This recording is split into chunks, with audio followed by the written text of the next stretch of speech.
In this video, we're going to have a look at dollar cost averaging. What is it? Under what circumstances are people considering using it? What are some of the benefits, downsides, and how can you get it set up?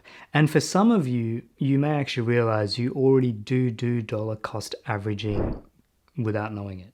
So let's get into it. So DCA, or dollar cost averaging, is essentially an investment method where you pick a fixed amount of money to invest, $500, $200, $1,000.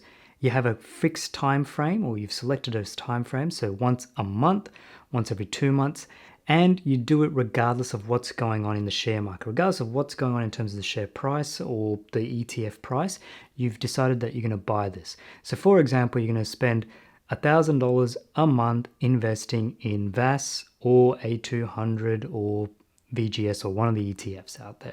Some of the benefits when people are considering dollar cost averaging are it reduces your stress level. Now, I don't know. Maybe it does, maybe it doesn't. But I think what they're trying to say is the fact that you've said, this is how much I'm investing, and I'm going to do it on the 15th of every month, or on the 20th of every month, or on the first Monday of every month, takes the stress or the admin burden maybe out of investing, because you're not like, oh, should I put this much or that much in? I don't know.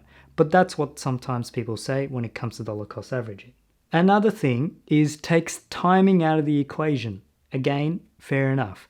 Because you're investing at a consistent amount, you're not trying to figure out, it's down 5%, maybe I'll invest. Because then next thing you know, it's down 10% the next day and you're like, oh, I invested too soon. One key underlying assumption that I think is out there around dollar cost averaging is it is for the long term. And you're assuming that thing is going up in value over that duration.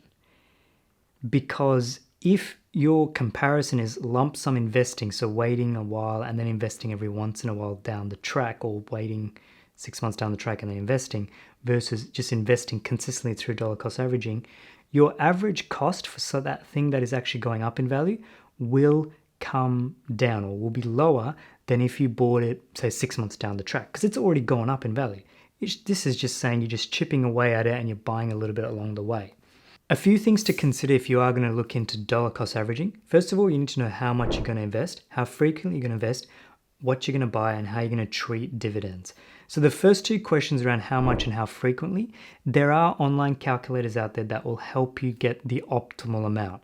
So they'll ask for how much can you afford to invest, how much you're going to pay for brokerage in terms of the platform on each buy order, what are the assumptions around what you could get from savings in terms of the savings account that you'll be holding your money in versus what you might get from the share market. And the idea is they'll try and figure out what the optimal frequency to invest and how much to invest, because if you do it too frequently, you might end up costing yourself a bit too much in brokerage. But if you do it too infrequently, you might miss out on the market gains and being in the share market along the way. So that's the kind of two extremes, and these online calculators will help you find some kind of middle ground. It's worth playing around a little bit with those numbers and inputs just so you can see what the key underlying thing is, but often brokerage does have an impact. Because basically if brokerage is free, then as frequently as possible is often the idea. The third question around what you're actually going to invest into, that's entirely up to you, like I said, but what I have seen is typically people DCA into ETFs or listed investment companies because it is a long-term strategy. And in the long term, you can be reasonably confident, I'm going to be careful with my words here, but you can be reasonably confident that the top 200 companies in Australia will do relatively well. But any one individual company may not do that well. So you wouldn't necessarily DCA into an individual company, but for an ETF, sort of makes sense. But again, do your research, consider various things around it. How do you set up dollar cost averaging? Now, this is where I'll say for some of you, you may already be doing this through your superannuation, because superannuation is basically where a fixed amount of money comes from your employer to your super company. They then take that money and invest it consistently on a certain date into a preset allocation. That's basically DCA.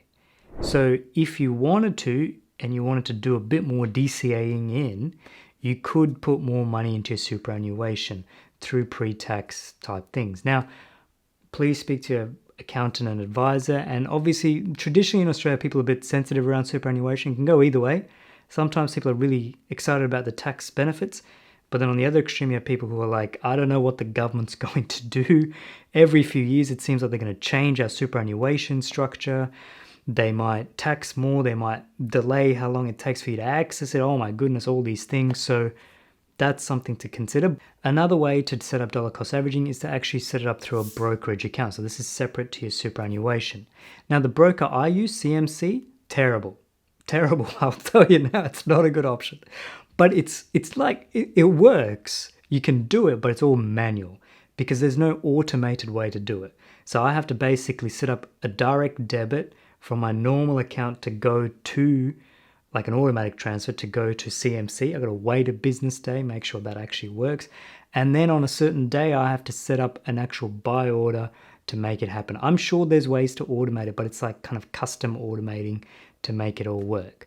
So what I typically do is if I'm feeling like I'm DCAing, I'll just kind of coordinate it all by myself. It's not even DCAing. I just kind of send money and buy shares.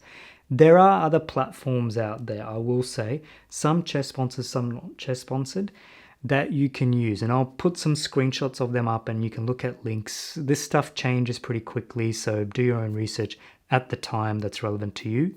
But there are other platforms where they'll say, we'll direct debit and then we'll automatically invest it in here and you can just sit on a beach and watch your wealth grow.